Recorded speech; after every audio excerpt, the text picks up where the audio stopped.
Some people just can't get past that rubbery texture, but tofu enthusiasts say it's all in how you prepare it.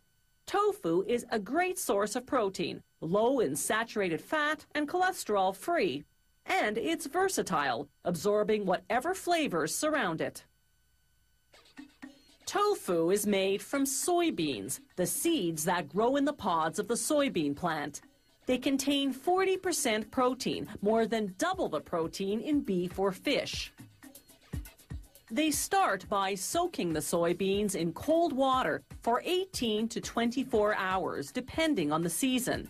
In winter, beans are stored in outdoor silos and take time to warm to room temperature. Here's what the beans look like before and after soaking.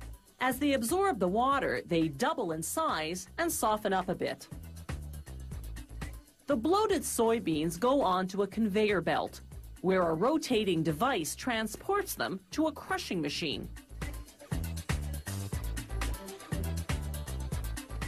The machine crushes them into a thick and grainy soup of soybean milk and pulp.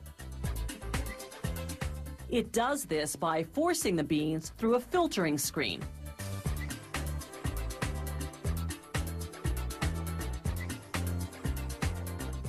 Next, they transform the soup into a paste by heating it in a steam cooker for 3 to 4 minutes.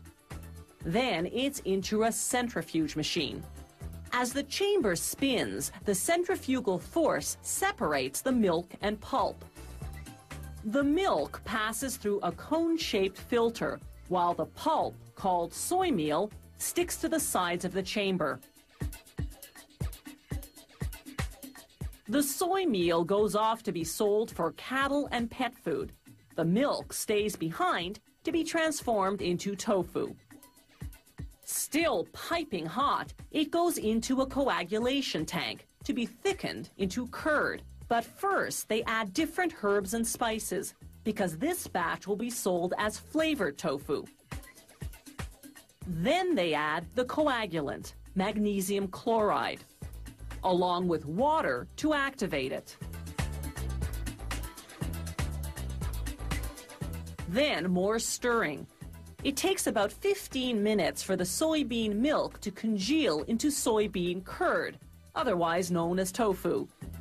When it's ready, it's still steaming but pretty soggy, so they run it through a perforated cylinder to drain as much liquid as possible. By the time the tofu comes out the other end of the cylinder, it's relatively dry and roughly the consistency of scrambled eggs. Now it can be processed into those familiar blocks you buy at the supermarket. They transfer the tofu into large rectangular molds lined with cheesecloth.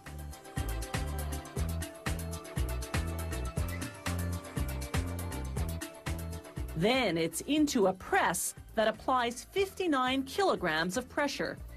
This squeezes out most of the remaining liquid and molds the lumpy, loose tofu into a firm rectangular block measuring 38 by 74 centimeters. They cut the block lengthwise and widthwise into 54 blocks of 300 grams each.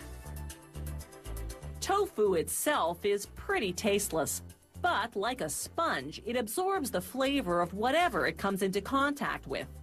They drench this batch in a spicy marinade to make jalapeno-flavored tofu.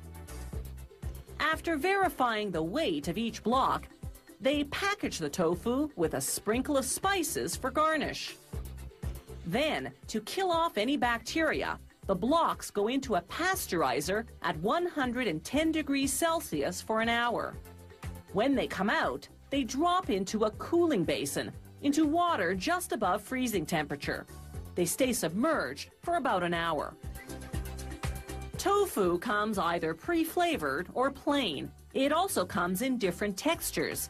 Firm tofu maintains its shape in soups and stir-fries, while soft tofu and silken tofu are ideal for blended dishes and desserts.